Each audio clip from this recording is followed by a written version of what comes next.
Chapter 3. To everything there is a season and a time to every purpose under the heaven, a time to be born and a time to die, a time to plant and a time to pluck up that which is planted, a time to kill and a time to heal, a time to break down and a time to build up, a time to weep and a time to laugh, a time to mourn and a time to dance, a time to cast away stones and a time to gather stones together, a time to embrace and a time to refrain from embracing, a time to get and a time to lose, a time to keep and a time to cast away, a time to rend and a time to sow, a time to keep silence and a time to speak, a time to love and a time to hate, a time of war and a time of peace.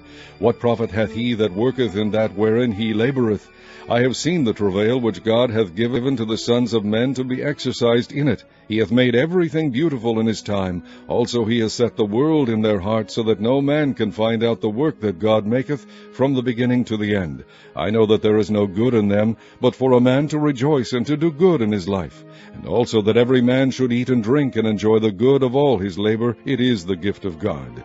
I know that whatsoever God doeth, it shall be for ever. Nothing can be put to it, nor anything taken from it. And God doeth it, that men should fear before him. That which hath been is now, and that which is to be hath already been, and God requireth that which is past. And moreover I saw under the sun the place of judgment, that wickedness was there, and the place of righteousness, that iniquity was there. I said in mine heart, God shall judge the righteous and the wicked, for there is a time there for every purpose and for every work. I said in mine heart concerning the estate of the sons of men, that God might manifest them, and that they might see that they themselves are beasts. For that which befalleth the sons of men befalleth beasts. Even one thing befalleth them, as the one dieth, so dieth the other. Yea, they have all one breath, so that a man hath no preeminence above a beast, for all is vanity. All go unto one place, all are of the dust, and all turn to dust again. Who knoweth the spirit of man that goeth upward, and the spirit of the beast that goeth downward to the earth?